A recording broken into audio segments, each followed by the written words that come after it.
Alors, avant mon ordination, il y a un fait qui s'est passé qui m'a beaucoup marqué. C'est qu'il y a un jeune de Saint-Sauveur à Québec que j'avais connu, qui s'était converti, et puis il travaillait en Ontario.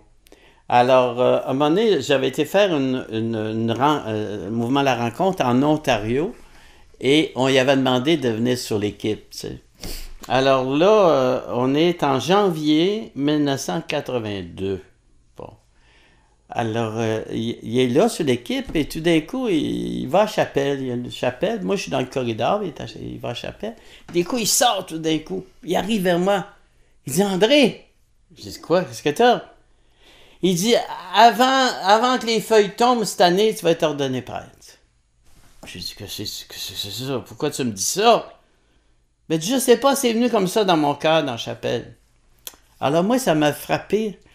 Et là, je suis rentré dans ma chambre et j'ai écrit ça sur une feuille. Avant que les feuilles tombent cette année, tu vas être ordonné prêtre. Et je mets sur une enveloppe à ouvrir à la fin d'octobre. En général, à la fin d'octobre, c'est pas mal tombé, tu sais. Eh bien, j'ai été ordonné le 10 octobre, les feuilles n'étaient pas tombées. J'ai encore cette feuille-là. J'ai conservé ça. Et c'est un gars bien simple, tu sais, qui... et des fois, je le rencontre et il dit... Ouais. J'ai dit, te souviens-tu, Paul? Il s'appelait Paul. Il dit, ben oui, elle est bonne. C'est un gars bien simple.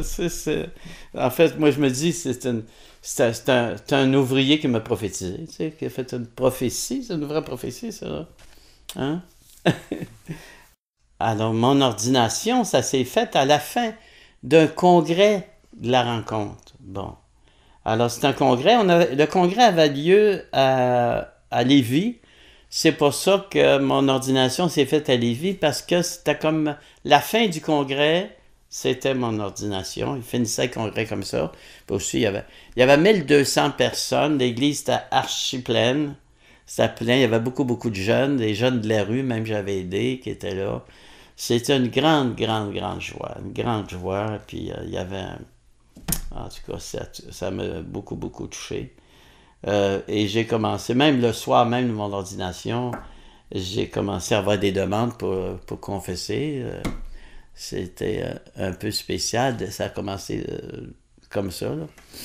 Et puis, après, ben, j'ai commencé quasiment tout de suite à aller dans je faisais des fins de semaine de retraite un peu partout. D'abord à la Maison du Renouveau.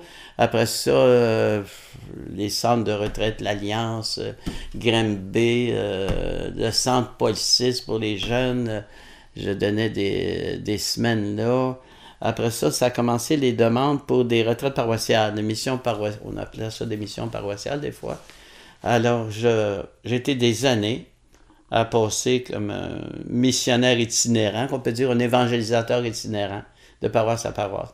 Et j'ai toujours insisté sur le sacrement du pardon, avec l'aveu individuel. Hein? Même dans les années où c'était pas très populaire, je disais aux prêtres, demandez des prêtres parce que moi, je viens pas sans ça.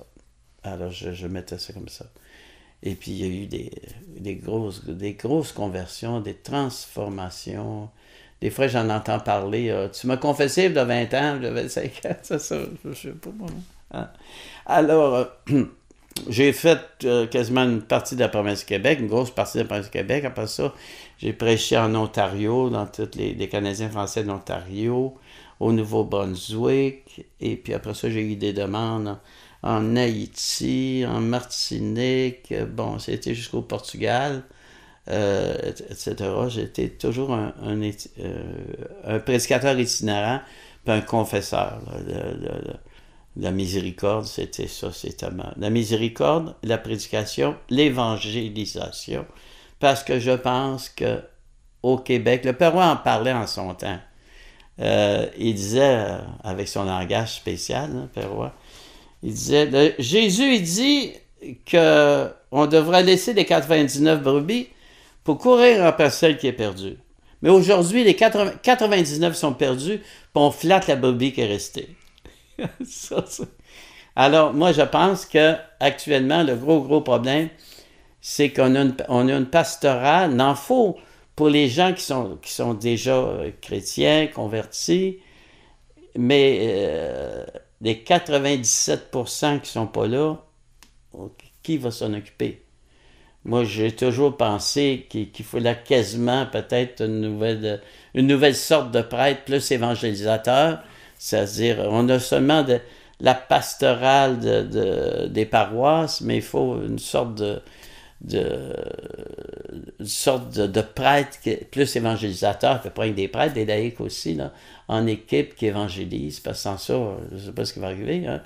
Et le caring qu'on appelle, c'est-à-dire, souvent on parle de la catéchèse, mais avant la catéchèse, il y a ce qu'on appelle le caring, la première annonce. Jésus-Christ, Seigneur, Sauveur, il est mort sur la croix, il est ressuscité, convertissez-vous, croyez à la bonne nouvelle, c'est ça.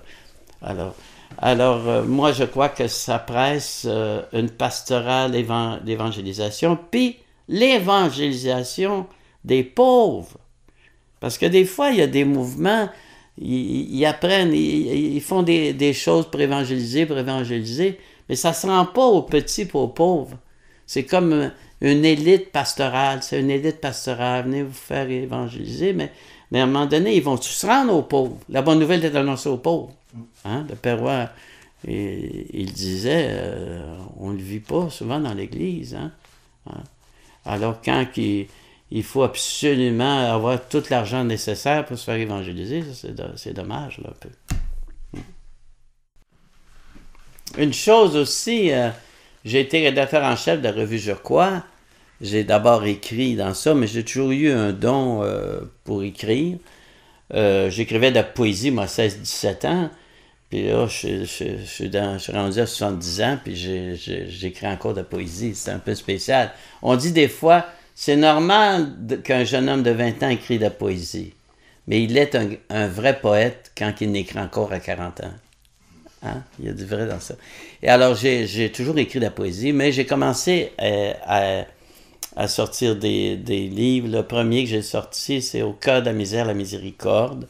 Un livre sur la miséricorde dans l'esprit de Thérèse d'Enfant Jésus. Après ça, il y en a eu d'autres. Je pense une vingtaine de livres. Et là, j'ai été connu en France, d'abord par mon livre publié chez Anne Sigier, Le chemin de l'imperfection, la sainteté des pauvres. Ça a fait une bombe, beaucoup en France, en Belgique, en Europe, puis même en Afrique. C'est parce que c'était toute une nouvelle conception. On parle du chemin, la perfection de Thérèse d'Avila, et moi je parlais du chemin de l'imperfection. Mais en fait, ça vient de Thérèse qui disait « Je me réjouis d'être imparfaite. » Je me réjouis d'être imparfaite. Alors, et puis j'ai sorti Le Bon Larron, Le Bon Larron, mystère de miséricorde. J'ai toujours aimé Le Bon Larron, même assez jeune. Tout de suite après ma conversion, Le Bon Larron, ça me frappait. Un homme qui était un pécheur, peut-être un soir, et que le Seigneur lui promet le ciel le jour de sa mort, là, ça me bouleversait. Alors un jour, je rencontre un Français qui avait une grande dévotion au Bon Larron, qui a travaillé, M. Carrère, et puis il vient me voir ici, puis il dit « Père, vous devriez écrire un livre sur le Bon Larron. » Alors j'ai dit « Écoutez, là, moi, j'ai pas tout ce qu'il faut. » Ben, dis-moi, j'ai tout ce que les pères de l'Église ont dit sur le Bon Larron. Je vous envoie ça. Puis ça a fait un chapitre de mon livre, et ça m'a incité alors, c'est le seul de mes livres qui est traduit en anglais. Ouais, traduit en anglais. Par des protestants à part de ça, que j'ai rencontrés, puis là, ils ont été frappés par ce livre-là, puis ils m'ont demandé la permission de le traduire en anglais, puis là,